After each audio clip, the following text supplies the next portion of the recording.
Partai Solidaritas Indonesia atau PSI membantah tidak lolos ke Senayan berdasarkan hasil hitung cepat pemilu 2024. Wakil Dewan Pembina PSI Grace Natali mengatakan bahwa pihaknya memiliki survei internal yang memastikan bahwa PSI lolos ke Senayan karena mendapatkan suara di ambang batas yakni 4%. Grace Natali percaya masih ada margin of error sebesar 1 hingga 2% untuk hasil hitung cepat Pilpres 2024.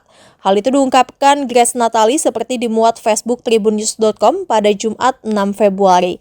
Namun begitu, Grace Natali tetap mengapresiasi hasil quick count atau hitung cepat. Apalagi kata Grace Natali, angka hitung cepat hanya beda tipis dengan ambang batas pemilu 2024 sehingga dia masih optimis PSI akan lolos Senayan. Maka dari itu, PSI mengaku masih menunggu hasil real count di KPU RI untuk angka pemilu 2024. Grace Natali juga meminta pendukungnya untuk ikut mengawal penghitungan suara di lapangan. Pihak PSI juga telah membuka posko pengaduan kecurangan pemilu 2024.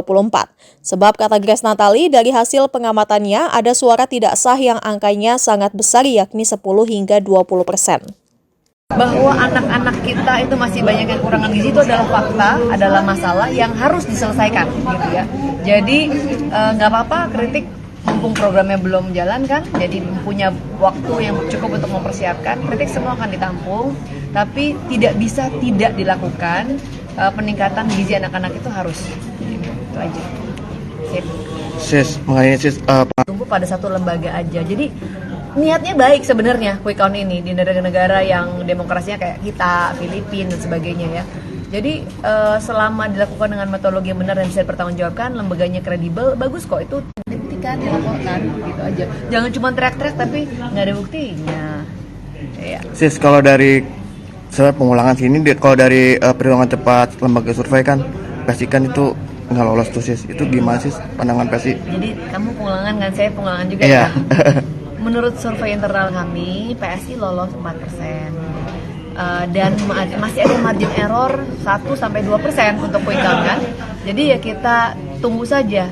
Tadi quick count itu adalah salah satu mekanisme untuk cross check gitu kan. Tapi yang akan dipegang hasil terakhirnya kan real countnya di KPU.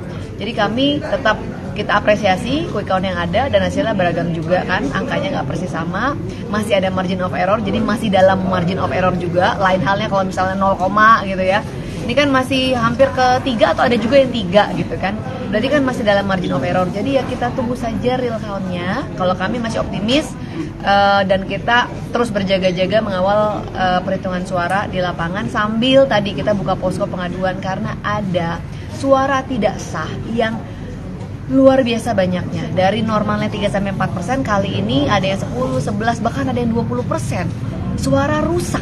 Mengapa bisa ada lonjakan? Nah, ini kita ingin untuk di Pileg ya, bukan di Pilpres, khususnya di Pileg, kita ingin agar ada informasi yang lebih detail gitu kan. Sekaligus untuk supaya pemilu ke depan bisa lebih baik. Udah, makasih.